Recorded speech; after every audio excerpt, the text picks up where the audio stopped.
Welcome to Frisco Files Live, the show that shines a spotlight on Frisco, its people, and the issues that matter most. Each episode we break down city council decisions, highlight upcoming community events, and bring you conversations that keep you informed and connected. The opinions and views expressed on this show are not necessarily the expressed or written views of the hosts or our sponsors, the Community Difference brand, or any affiliated partners. Welcome to the Frisco Files Live, moving Frisco forward. And powered by the Community Difference. The Frisco Files Live is hosted by Brian Poduska and in collaboration with John Clay C., Shane T. Gilmore, Karen Cunningham, Tracy Shipman, Lisa Kirby, Dan Parrell, and Ashley Miller. The Frisco Files Live starts now. Well, good afternoon, Frisco. My name, as you heard, is Brian Poduska. I'm the host of the newly launched podcast called Citizens Voices, brought to you by Frisco Files, powered by the Community Difference. We are officially now on episode 2, and we're going to spotlight the things that are big and maybe not so big going on in the community, but they're relevant to you right here in Frisco, Texas. If you don't know me, I'm a proud resident and a real estate business owner right here in Frisco, and I host a podcast called The Community Difference Collin County, which broadcasts on Tuesdays. I love doing that show, but I love this one maybe a little bit more. You didn't hear that if you watched the other show, but it is near and dear to my heart as a citizen and a business owner right here in Frisco, and our focus on this show is Frisco. Most importantly, I get to host the show and chat with some folks that are really well-rounded, super active in the community, and those co-hosts a few of those co-hosts will be on the show today. We introduced you guys in the audience to them last week. First, a quick summary of the show. We're live, so what you see is what you're going to get. There's nothing curated, which means that you're going to get an authentic conversation. Along the way, we'll provide as much fact as possible for education purposes with a bit of opinion sprinkled in from the members of the group and the co-hosts and our guests. With that, I'll reiterate the official disclaimer you heard up front. The views, thoughts, and opinions expressed by the hosts and guests on this podcast are their own, and they do not necessarily reflect the views of any organizations, employers, or affiliates. All content is provided for informational entertainment purposes only and should not be taken as professional advice. Okay, with that out of the way, what I want to do is make sure that you guys know what we're going to cover. So every episode of the Frisco Files is going to have a segment where we talk about what's going on around Frisco and in the coming weeks and this week and the coming weeks, right? We'll also have a segment that recaps what was discussed at the last city council meeting. And then finally, we have a rotating segment which dives deeper into hot topics in the city, educational opportunities, things that people may not know a lot about, but may hear in the news, such as things like TERS, or the EDC. What does the EDC do? Just to give an example. The feature topic today is the rail district. We heard from several rail district business owners at the city council meeting. People are very passionate about that, as they should be. So we're going to dive a little bit deeper into the rail district. We have a special guest on today, Mr. Lee Gonzalez, who's the owner of La Finca Coffee and Bakery. He'll be joining us for that segment to get a business owner's viewpoint and perspective on what's going on at the rail district. But before we get to Lee, I'd like to introduce our co-hosts for today. Again, I mentioned they're rotating co-hosts. So let me bring in our first co-host, who might have shown up to a physical wearing a cape, but that just proves John Clacy knows how to bring a personality into any room. He's a proud Frisco resident who dreams of spinning tracks as a DJ and would happily grab dinner with Doc Brown. John lives by the motto, if it wasn't this, it would be something else. That mix of humor, perspective, and community pride makes him the perfect co-host as we dig into all things that matter most in Frisco. Let's say hello to John Clacy. Hey, Brian. Thank you again. I didn't know I was going to have to relive the Cape story each time. Well, you don't have to. Since if you want, that'll be our tease for anybody who wants to hear the Cape story. Go back to the first episode. Very cool today that you're joining us right outside of La Finca. When you logged on earlier, before we kicked off the show, I'm like, that patio looks really familiar. So pretty cool that you're able to join us from La Finca. Yeah, it takes a fall today. It's a great place to be. Absolutely. Well, it's a beautiful day, beautiful area right there. Awesome that you're out there enjoying it. So I won't make you rehash the Cape story, but just remind folks, how long you've lived in Frisco, some of the things you've done actively in the community, because you've done so many. So just remind the audience of that, please. Well, my wife and I have lived here 25 years this summer, and we've got 2 daughters, went through Frisco ISD K-12. Our youngest is graduating this year from Liberty, and our oldest is up at the University of Missouri. She's a proud MIZ-ZOU Tiger. Frisco's been a great place for us. I've had the privilege of serving on the Frisco School Board for 10 years, and then before that, to various boards and commissions with the city of Frisco, graciously by being involved and working directly with city council. Then it's been a lot of fun. Awesome. Well, thanks again for joining us today. Let's bring in our next co-host, who has talents that range from sewing to writing his name upside down and backwards. But his most memorable college moment involved losing his towel and walking to his dorm room naked. Frisco resident Shane Gilmore lives by the motto, go with God, be a blessing, think great, and be a leader. With his humor, humility, and leadership mindset, he's the perfect voice to dive into everything important going on right here in Frisco. Let's say hello to Shane. What's up? How are you doing today? Good to see you, Shane, and I'm glad you're wearing clothes today. I didn't think I was going to have to relive that introduction, but it's okay. It's all true. Well, like I said, we're not going to dive deep into that story. So again, thanks for joining us today. Good to see you again. What I do want to do is bring in our last, but certainly not least, co-host, who wasn't here on the first show. But so our final co-host knows every lyric after just a couple of listens to any song, and he's not afraid to turn even a slip and fall ice cream disaster into a crowd pleaser. Frisco resident Dan Perrell believes in finding balance in the chaos, which makes him the perfect voice for a city growing as fast as ours. With wit, resilience, and a knack for making the most of any moment, Dan is here to scoop up everything important in Frisco, one conversation at a time. Let's say hello to Dan. Hi, everybody. And I'm certainly glad that I didn't have the same intro as Shane. I can't imagine being naked. You know what? Let's just move on. We'll just leave that one up to your own imagination, right? So, yes, indeed. Yeah, you open yourself up to those stories when you answer the questions that I asked. So, Shane brought it on himself. So, Dan, great to have you on today. Real quick, and we've got about a minute or so. Just tell the audience how long you've lived in Frisco and how active you are in the community. Well, I've lived in Frisco for 14 years and very active in the community. I serve on the board of directors for Frisco Fast Packs, which is my favorite nonprofit charity in the city of Frisco, certainly near and dear to my heart. I have also served on various FISD committees. I'm a Leadership Frisco graduate, class 26, and I currently serve on the Leadership Frisco Advisory Council as well. So, really have enjoyed seeing some of our Leadership Frisco graduates come through and shaping the upcoming classes for future leaders. So, a lot of activity, and I love the city. Awesome. Well, love it, and thank you for everything that you do for the city, especially Leadership Frisco. I think we're all either graduates or currently in the program now, so love that.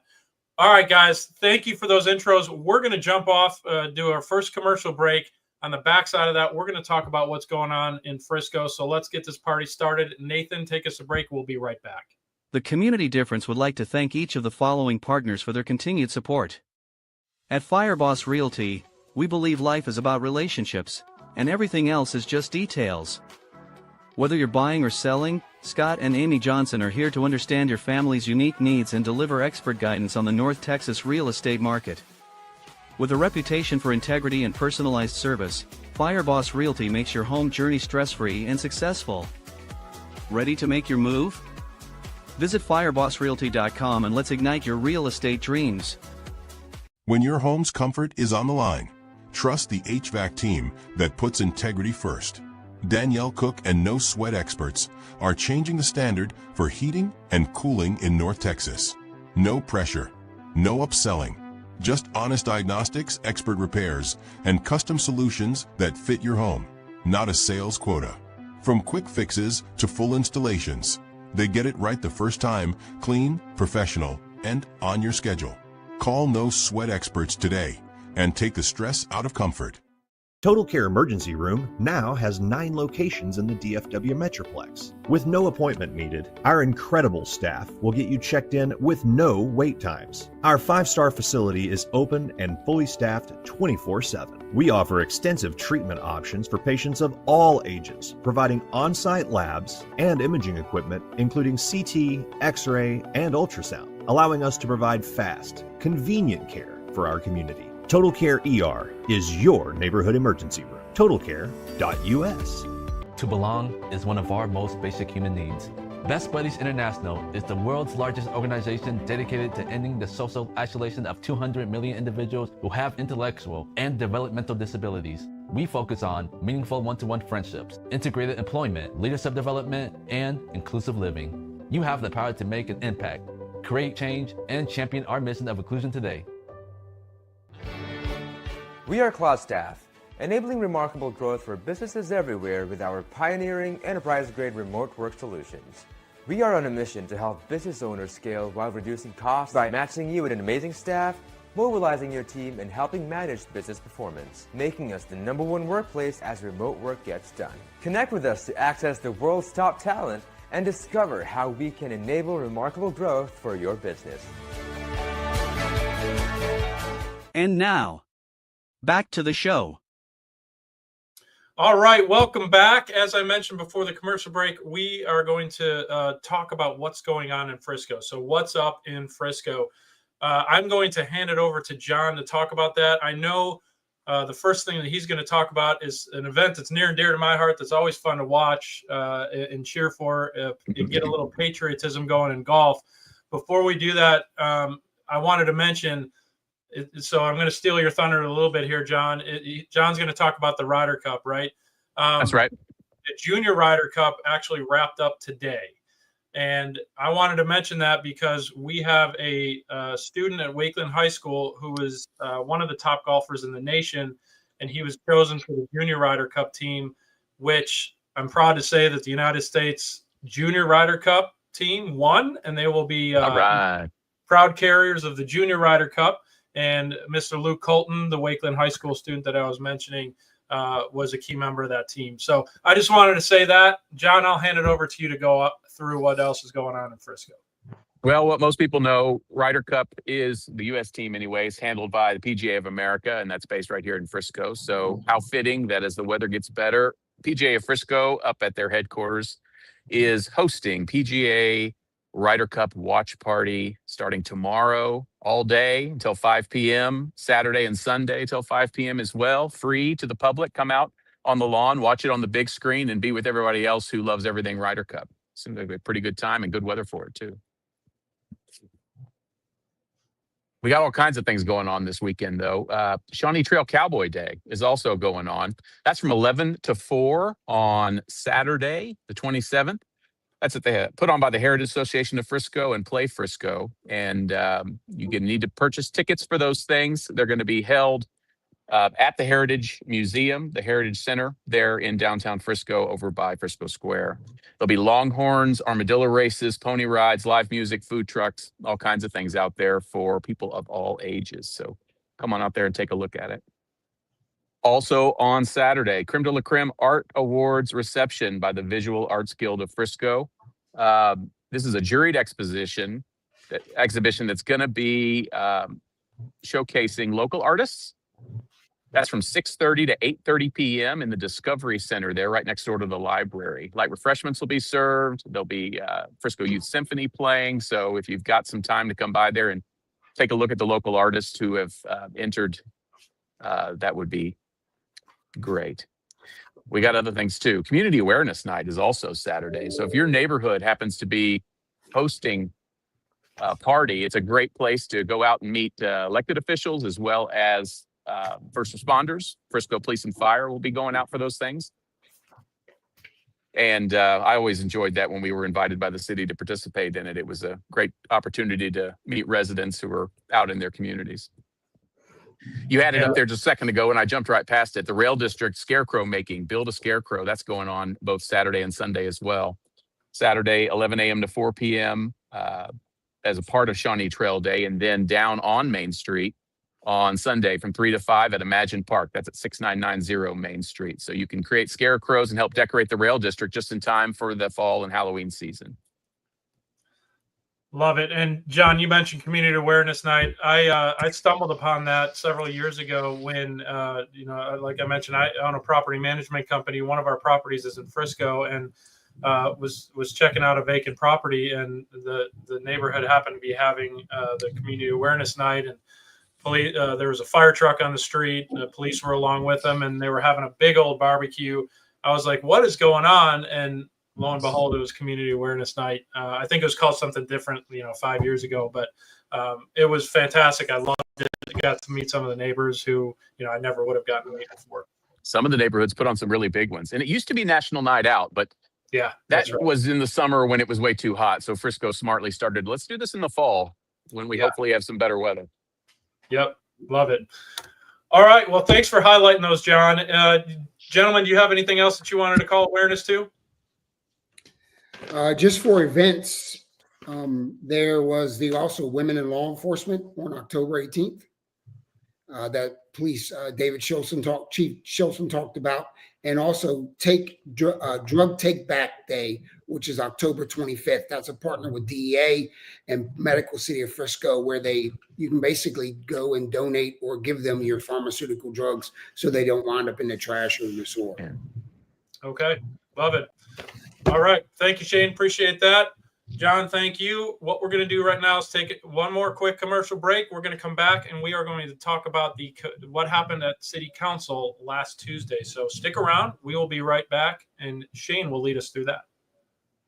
At the Community Difference Business Development Alliance, powered by the Difference Media, LLC, our mission is to empower small business owners by transcending acceptable behaviors and outcomes into exceptional realms. We foster a culture of self-awareness, accountability, and proactive engagement, guiding individuals to recognize and overcome indifference towards transformative actions, habits, behaviors, and processes driving meaningful change. Through strategic networking, impactful content creation, and innovative top-of-mind strategies, we cultivate brand relevance and differentiation, enabling our partners and the Difference community to stand out in crowded markets. With a focus on building authentic connections, amplifying brand presence, and driving sustainable growth, we equip entrepreneurs with the tools and mindset to navigate the complexities of entrepreneurship with confidence, innovation, and resilience. Together, we aim to be the catalyst for difference makers, propelling them towards their highest potential and leaving a lasting impact on their businesses and communities. That's where our community podcasts come in. These podcasts lie directly at the intersection of innovative business development and community involvement, helping to bridge the gap between small business obscurity often seen in our communities. The community-based podcasts called the Community Difference Series are an integral part of integrating all facets of modern business development into a package of great content, positive impact branding, and top-of-mind presence, thus fulfilling the greater mission we set forth. When we set out to be difference makers, we can learn to make a difference and find the success and impact innately desired by all business owners and entrepreneurs. We are difference makers.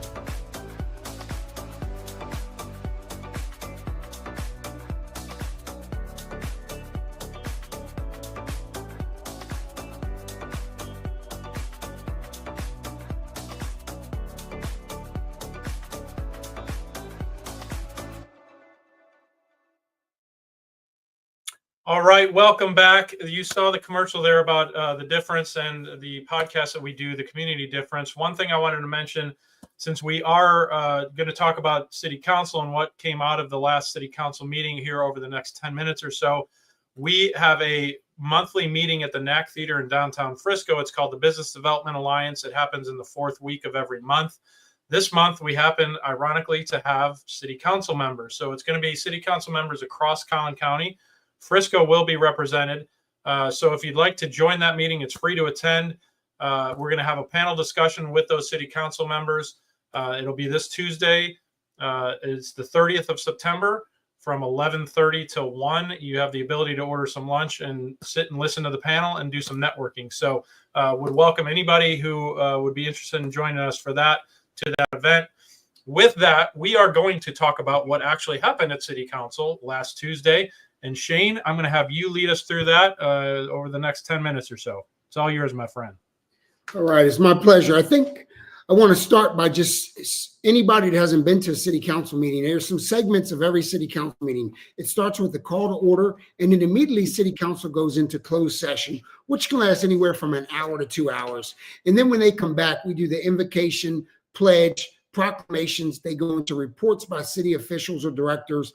Then we immediately try to go into citizen input right around 7:30. And then there's this thing called the consent agenda, which is just normal and customary stuff that can be all approved, moved and approved on in one motion.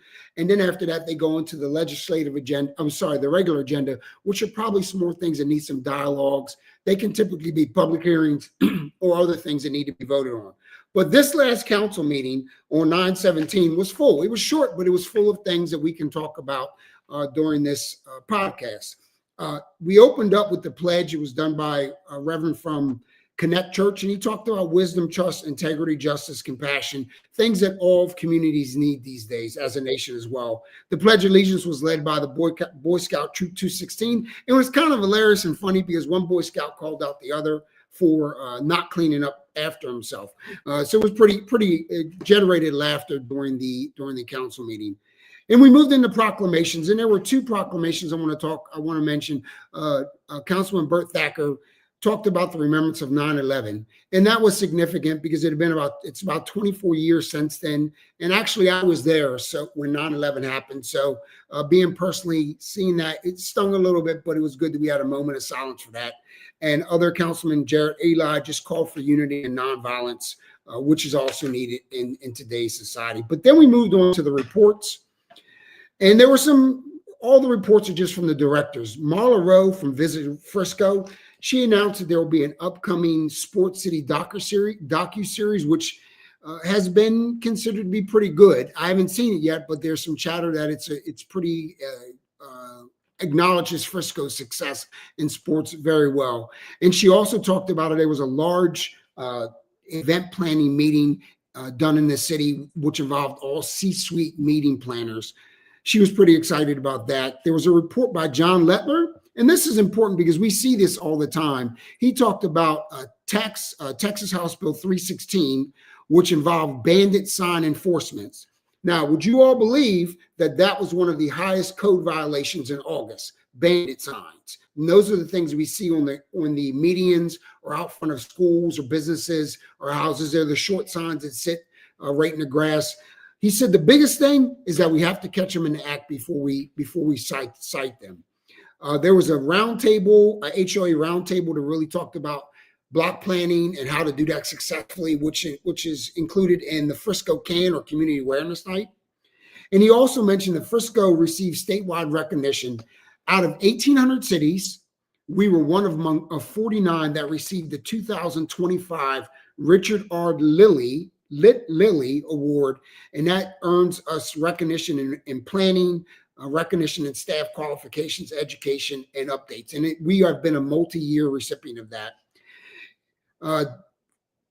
Fire Chief Danny Glover talked about our success in the fire department, how 2 of our units carry blood, which has been hailed as life-saving by local doctors in emergency rooms when we get the patients to them and they've already begun to receive blood. And he also talked about Fire Prevention Outreach Week, which is October 5th through the 11th. So if you're listening to this and you have small kids, your kids may talk about seeing fire departments or fire officials and safety officials in their school giving presentations. So just be aware, be on the lookout for that, and ask your kids about that, because knowing our first responders in the community is really important. Police Chief David, he talked about there being, actually, he received commendation for having a very strong response to a young kid that was stabbed in Frisco recently, who made a full recovery. And he talked about that case as being already still being investigated.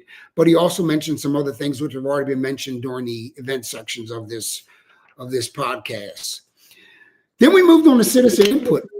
And co-hosts, we had some incredible, powerful, significant citizen input about Save Maine.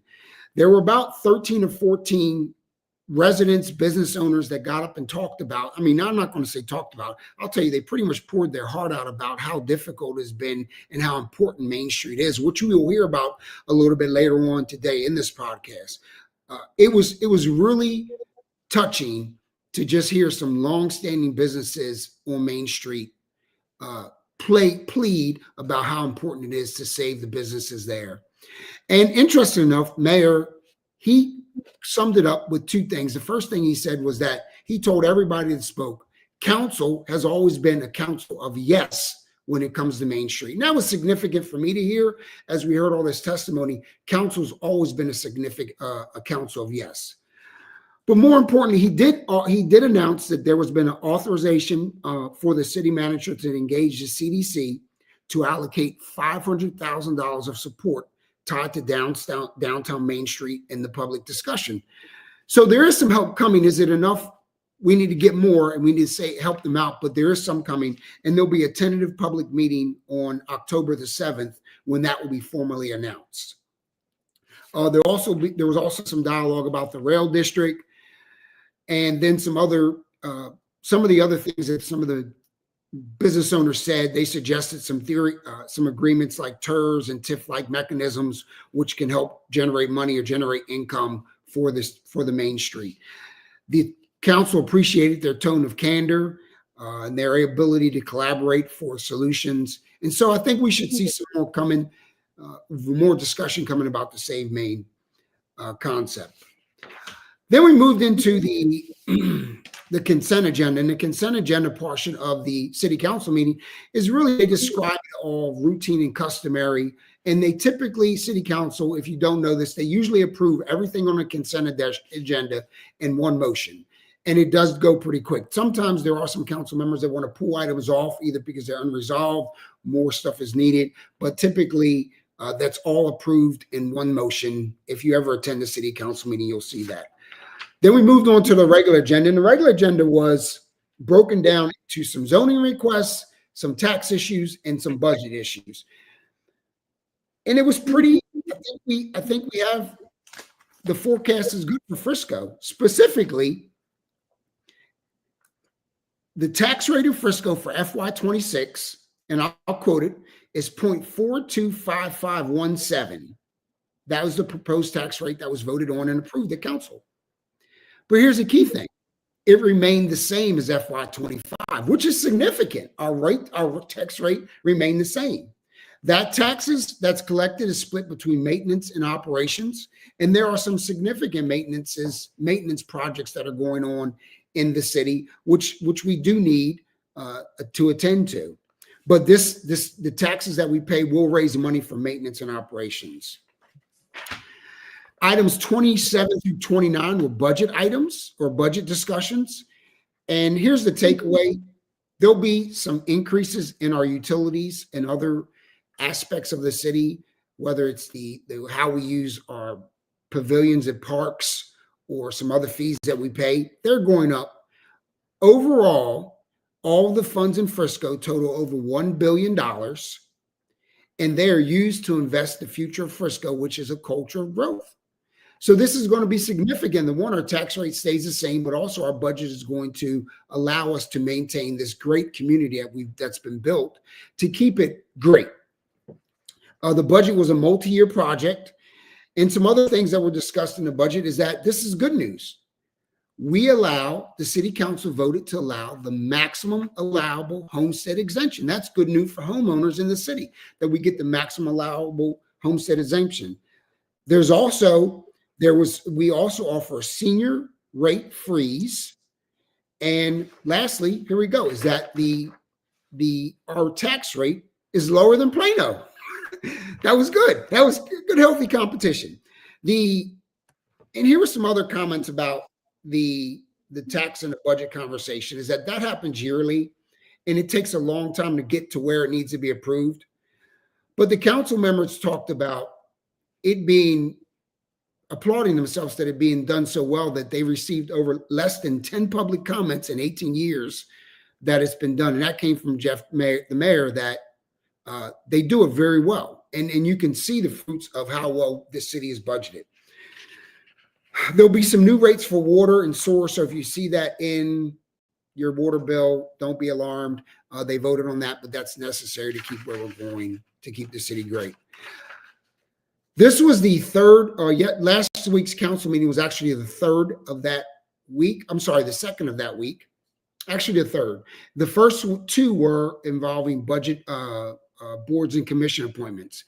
And that first meeting was on Monday. I think it was on Monday. Yeah, we got together on a room and they really talked about how they appointed people, and that was public and open. It was great because you got to see, as Mayor says, how the sausage is made. There were a lot of good appointments. A lot of people were excited about still being able to serve, and that is about it. And I wanted to finalize and say that,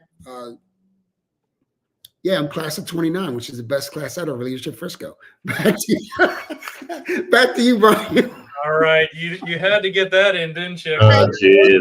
You're going to get a lot of pushback on that, but right now you are the best class ever because you're going through it. Keep up the good work. You have a long road. In case any of my classmates are listening, I had to tell them, we're class of 29, best class ever. Yeah, we'll let you get that plug in there, but you got a long road ahead of you, and a lot of fun to look forward to for sure.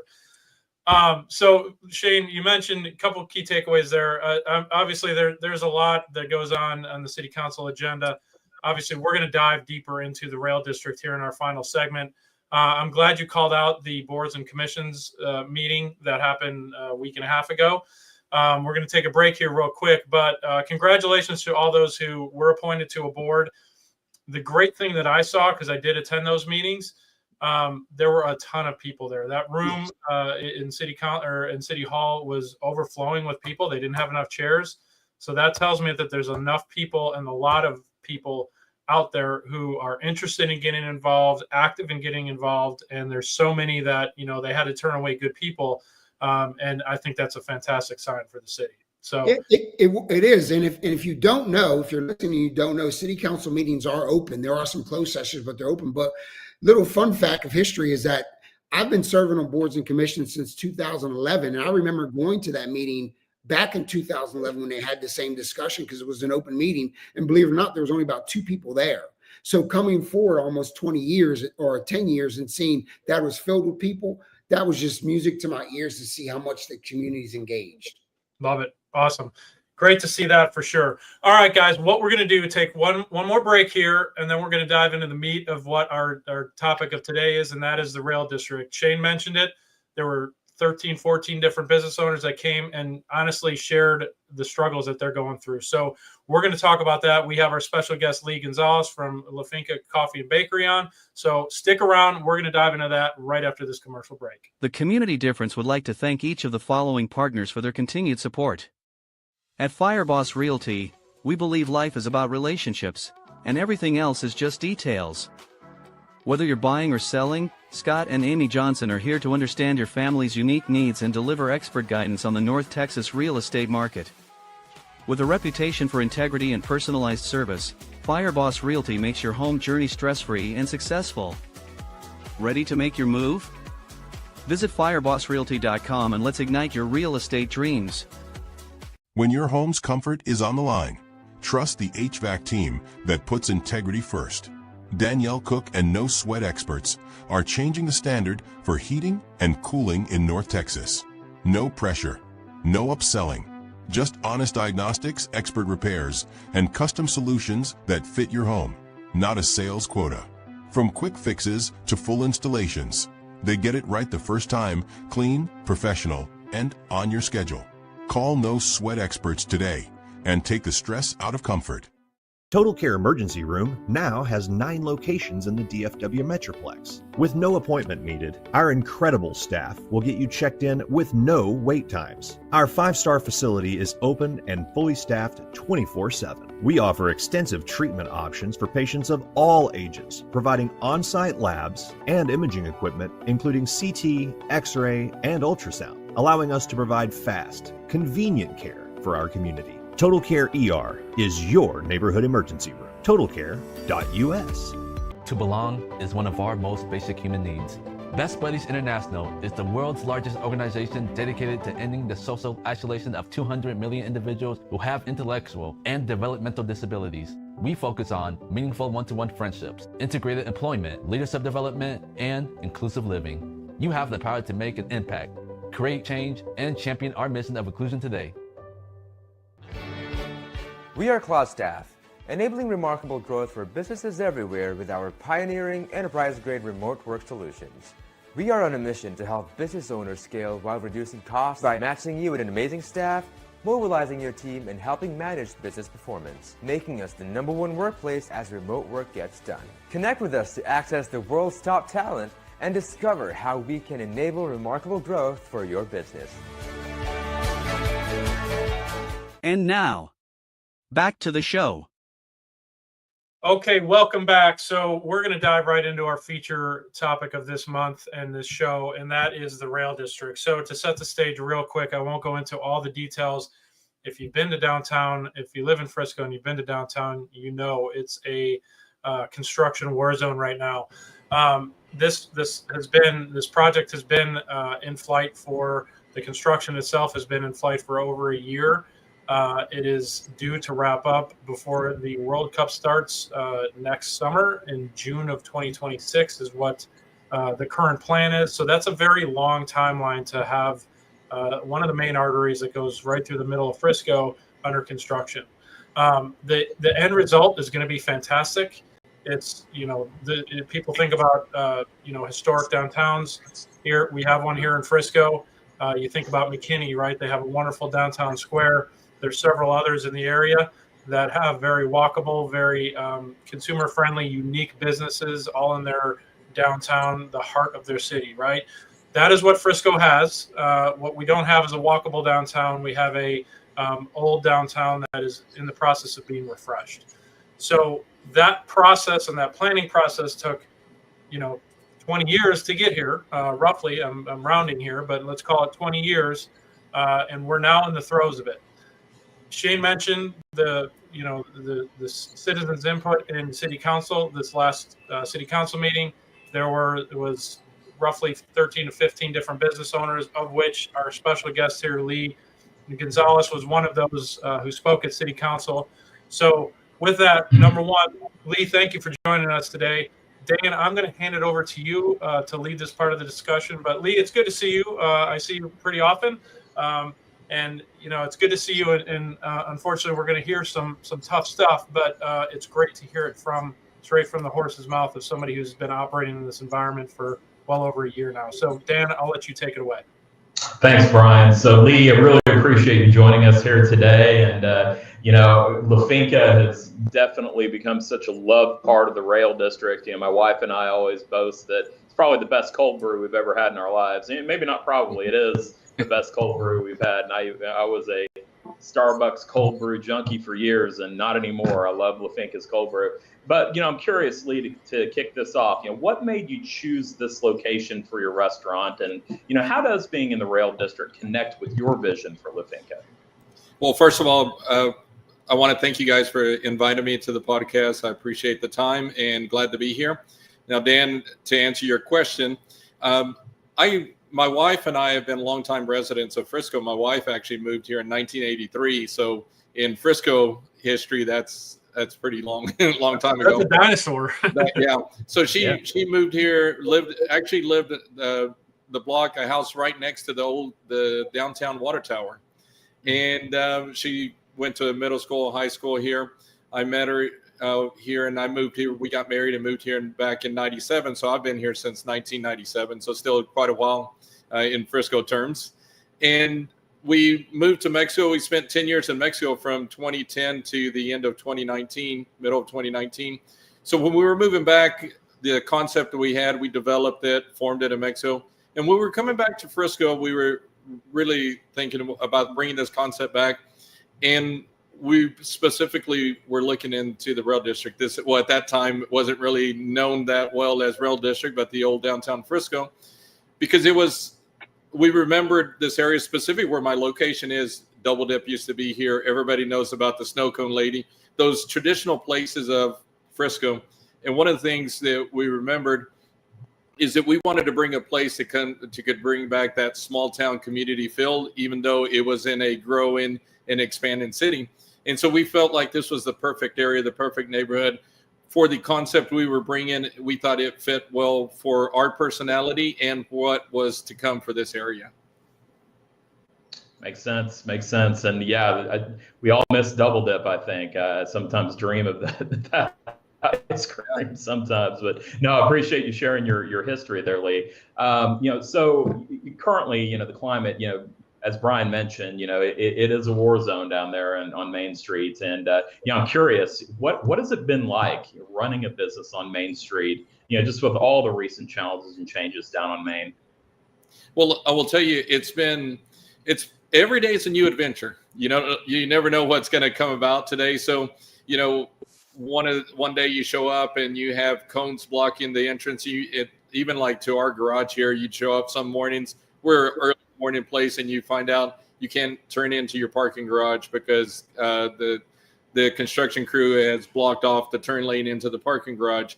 You find out that people are confused where they can turn, naturally so with all the different traffic patterns, and sometimes it wasn't always clear the direction of where the traffic was to go, or if you weren't from this area, it can be confusing at times. So every day was an adventure. And one of the things that we found is that for people, it was very difficult. It was I think it wasn't I sit here and I think the community as a whole, I feel like does support us, is looking to support us. But you also have to be realistic. If you have somewhere to get to, you have an appointment, you got to pick up kids from school, you got to get to work. Sometimes you can't risk having that delay in traffic unexpectedly. And so sometimes it's easier to avoid certain areas because of the disruption. And so that's been the challenges every day, is just what's next. All of a sudden electricity is out we had electricity out for a few hours. There's been not intentional, but gas lines, water lines that affected different business here. So there's always something new. It's always something unexpected. And it was been challenging. How do you plan your business day to day? Because from days to where you'll be real busy to a day where you'll be extremely slow in the unpredictability that the construction has caused.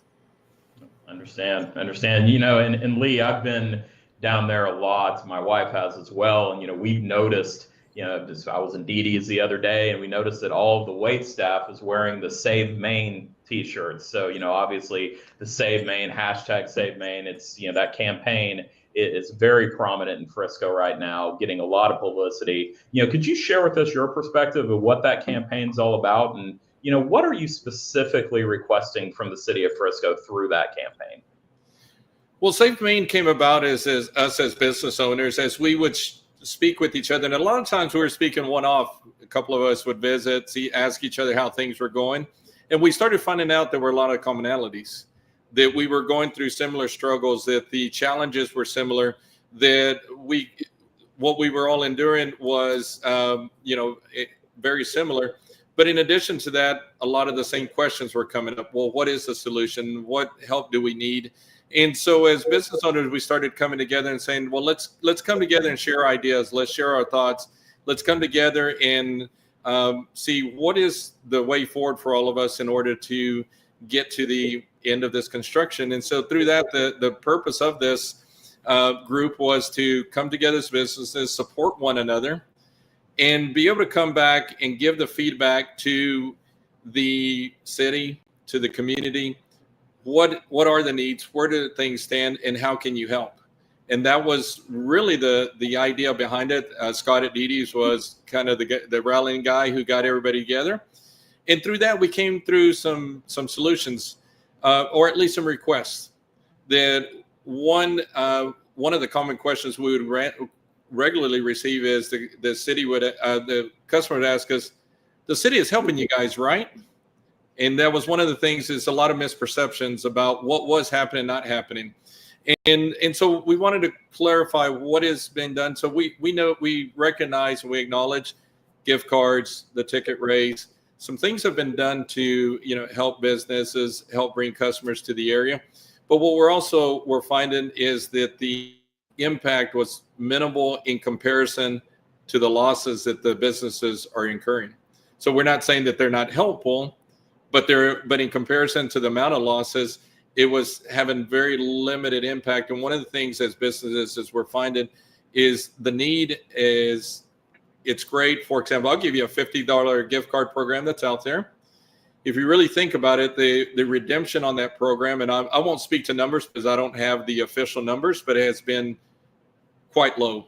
So that means that money, even though it was $400,000 worth of gift cards that were approved, how many have actually been redeemed to businesses is a fraction of that. I won't give a number because I think that'll probably be released at some point in time.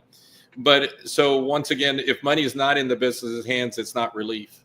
The second thing is if I get a $50 gift card, I still have the cost of ingredients that I served, the employees that I paid. So the amount of money that actually comes to me as a business owner to help me with the impact of my business might be 15, 20% of the value of that. So sometimes what it really helped, the amount of help it is disproportionate maybe to the overall number. So we really want to say, well, let's work together. What is the need? How can you help? And what do we need as businesses?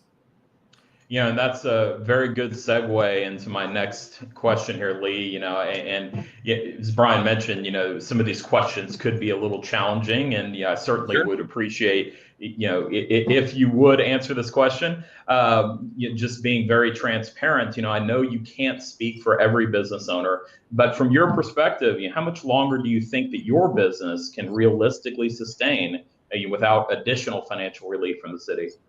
Well, I will tell you, every business, some form or fashion, has to find their own means to get through this time period. And I've spoken with several different business owners. Everybody is a little bit different. Some people it's going and getting financing. Some people it's just having to get behind on certain costs that they have, and now they have a hole they're trying to dig out of.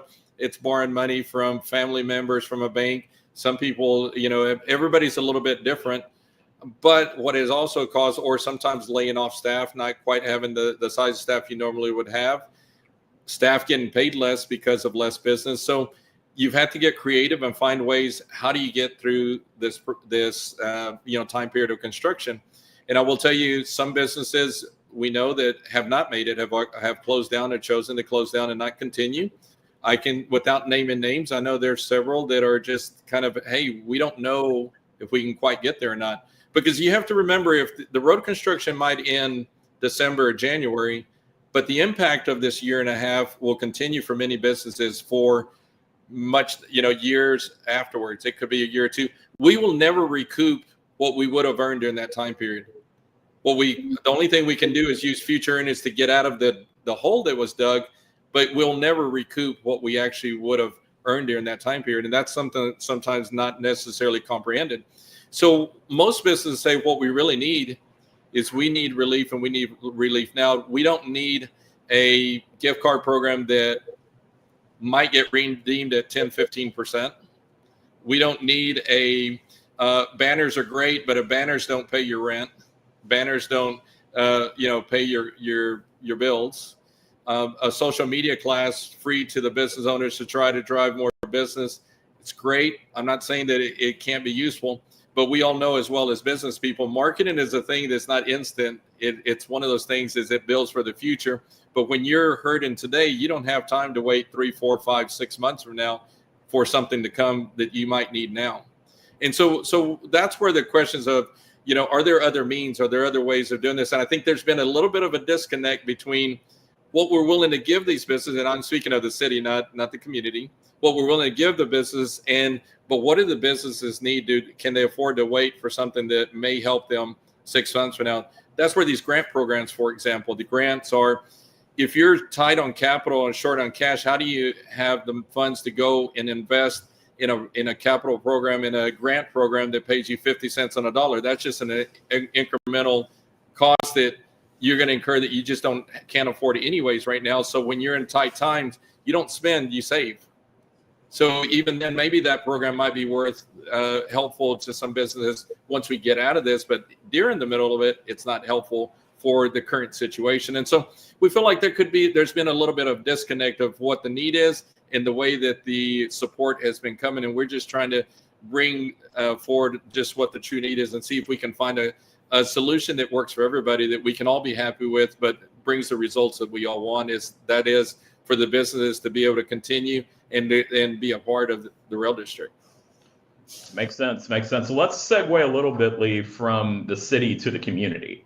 So, yes. We talked about what you want to see from the city, and I think it's all very, very evident. But what about the community? How can the people of Frisco support you right now? And what's your specific ask from the public? I would say from the public is two things. As much as you can come and support with your patronizing these businesses, that is the first thing that we can definitely appreciate, because we all have a loss of foot traffic. We all have less people coming in. And so having that extra visit, I understand sometimes you might have to pass 2 or 3 similar businesses on your way from wherever you might work or live to get here, but making that extra effort, we would really appreciate it. And all the businesses down here in the Rail District would appreciate that. And I think secondly is the support in just by what is it that the Rail District, this downtown area, is something that is really something that says, what does the community want this to be? And I think the community can have a big impact on what this is like and how it comes about. And I think voicing, their, what they'd like to see here, and voicing that to our decision makers is helpful as well, because I think it's a combination, like I said. But I will tell you, and this may be controversial, I do disagree with the Mayor Cheney saying that, well, it's not our community's responsibility to be 100% of the solution. Our community is stepping up. I can tell you they're stepping up. You can look online, they're stepping up, and they're showing up. And I've had people say, hey, I saw you on the news. I read about you. I'm here to support you. So people are doing that, but we can't put 100% of that responsibility on the people. We got to put it equally on both parties, and everybody do their part. And collectively, I think we can get through this. I think it's important for my wife and I to continue pounding those cold brews back as we possibly can. Yes. Lee, it's very, very clear that the rail district's facing real challenges, but it also seems to me, as based on everything that you've said today, and I certainly appreciate your transparency, there's incredible strength and resilience in community here. So, the passion of business owners like you and the support of our residents, remind us really why Main Street matters and why it's worth fighting for. So I really appreciate your perseverance and fighting for La Finca, and really appreciate you joining us today. Thank you. And I appreciate you having us here. And once again, like I said, we appreciate all your guys. We appreciate the community.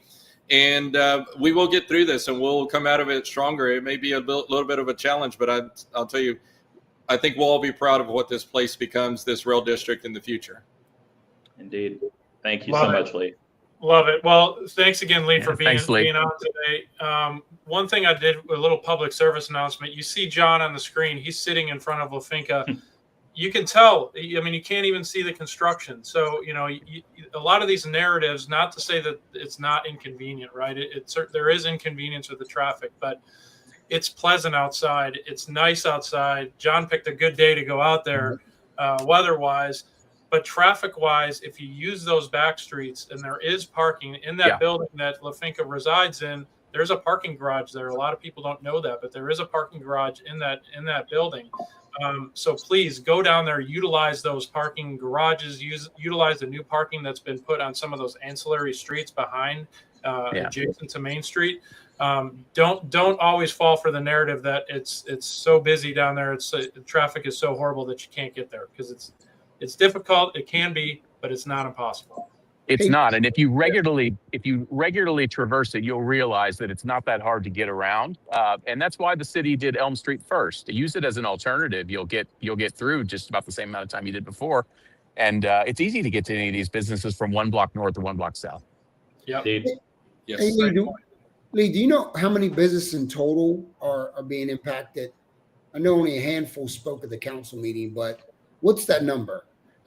Look, I will tell you a handful spoke, but I can also tell you that I have not spoken to a single business owner that hasn't been impacted down here. Okay. I can't say I spoke with 100% of them, but I haven't found that one that's thriving that I heard about, that there's some business down here thriving. I haven't found it yet, but most of them. It's a universal problem for sure. So again, Lee, thank you for your time today. We got to cut it to our final commercial break and wrap up, but Lee, thank you for your thoughts. Thank you for your transparency and honesty. And, hashtag Save Maine. Let's go. Save Maine. Thank you. Appreciate it, guys. All Thanks, right. Lee. With that, guys, we're going to take our final commercial break, and then we're going to come back and wrap up. So see you right. At the Community Difference Business Development Alliance, powered by the Difference Media, LLC, our mission is to empower small business owners by transcending acceptable behaviors and outcomes into exceptional realms.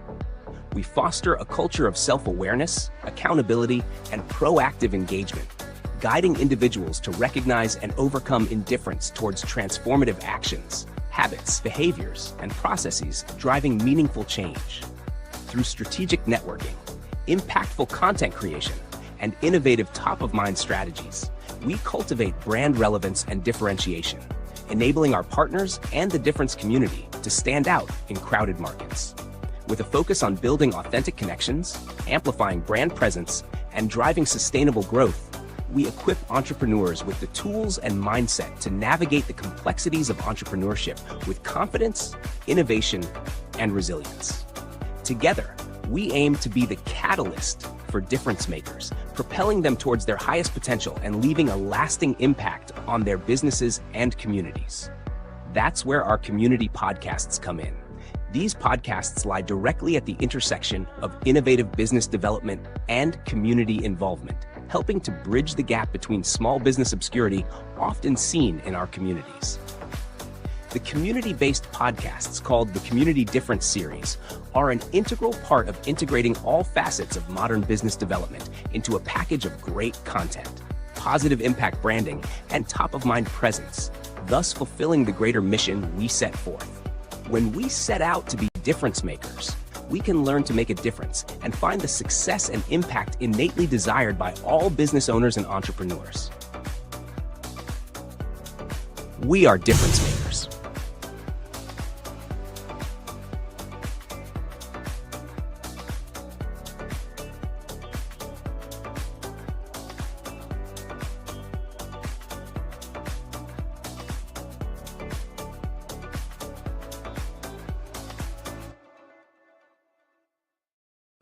All right, welcome back. It's amazing how quickly an hour flies by. We have only a couple minutes left. So I just want to wrap this up. If you've liked the content that you've seen today, like us, share us, comment during the show. I saw several comments show up during the show. I love to see that. If they show up in time, we can actually respond to it live on air because we are a live stream here. Also, we're looking for show sponsors. So if you enjoy the content and you want to get some some very low cost advertising out there for your business, we'd love for you to talk to us. We'd love to share your message, share your business, whatever that may be on air here. Gentlemen, thank you so much for being on the show today. John, thanks for being on site at La Finca. It's great to see you out there in the community and out there at Lee's business. Lee, thank you for sharing your thoughts. Shane, Dan, appreciate you guys leading the segments. We talked about difference makers. You guys are all difference makers in the community. We appreciate what you do for the community, and I personally appreciate you, learning from you guys on the show and sharing some time with you. So once again, thanks all. Next show, I do want to tease this out. We're trying to line up George Purefoy to be on the show. We'll call him the grandfather of Frisco for lack of better terms, but he has City Hall is named in his name. So he has quite a bit of knowledge that we'd love to tease out of him for the next show. So stick around for that and tune in for that next show. With that, Until the next show, have a wonderful couple weeks, and we will see y'all then. All right? Take care, guys. Thank you for watching today's show. You've been watching Frisco Files Live. Be sure to subscribe on YouTube, follow us on Facebook, and share the show with your network. Drop a comment. We want to hear your feedback and ideas. Until next time, stay engaged and stay connected. Frisco, progress in motion.